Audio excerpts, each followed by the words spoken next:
everyone! Today we are going to talk about a vocal exercise written by Schubert, which is Singübungen D619. It is written for duet and basso continuo. What I'm going to share with you in this video is, when I first look at the score, I realized there are very little information on the score. It only gives the tempo marking and basso continuo, ornamentation like trill and turn, and there are very little, there's no dynamic marking at all, and there's no tempo marking. Where to do retardando, where to go back to a tempo.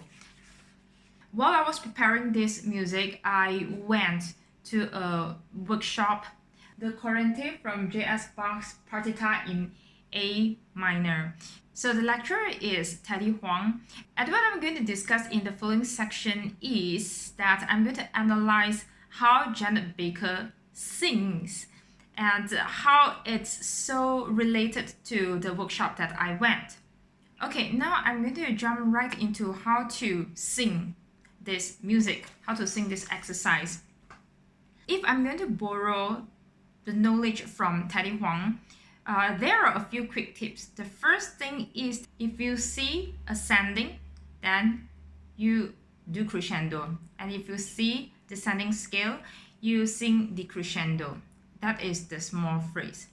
And on top of this small phrase, we have big phrases. We have to look at the sequence to identify the overall dynamic of a big phrase.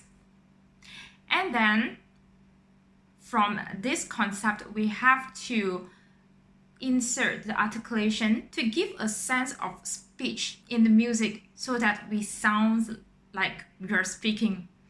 What I mean by that is, for example, I am hungry, I am hungry, or I am hungry. We have different articulation, and these different articulations is going to create different feelings and different meaning in the music. So let me recap. The first thing is to identify the small phrases. The next thing is to identify the bigger structure and identify the bigger dynamic.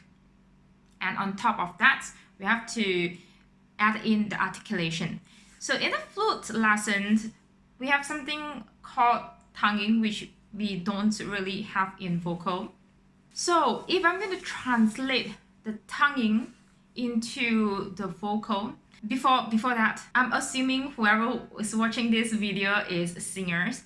And let me introduce you a little bit about tonguing.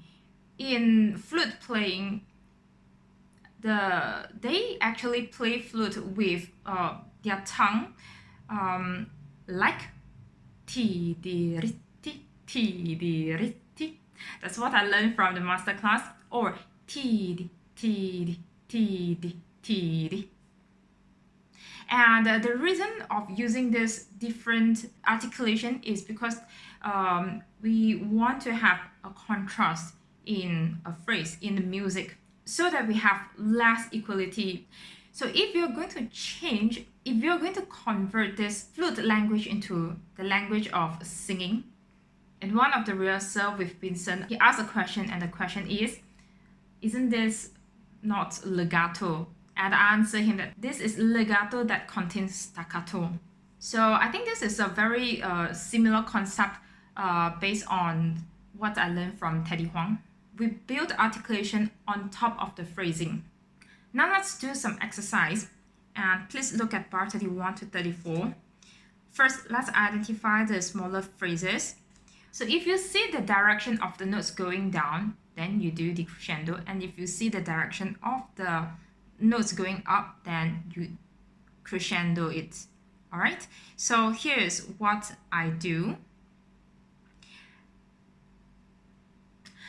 Now let's identify the dynamic of the big phrase. So let's look at the last notes of every bar. What I can see here is re, do, ti, and then la in the next bar. Okay, so based on the concept that I mentioned, the note's direction is going downwards, right? So when it goes downwards, we are going to do decrescendo. Let's continue. Bar 35 and 36. It's forte and piano because the notes are the same. So we have to do contrast.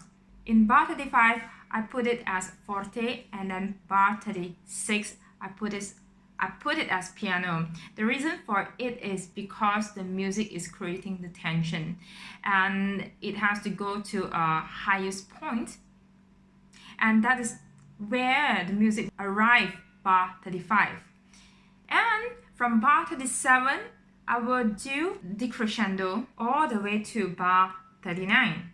That is the big phrase.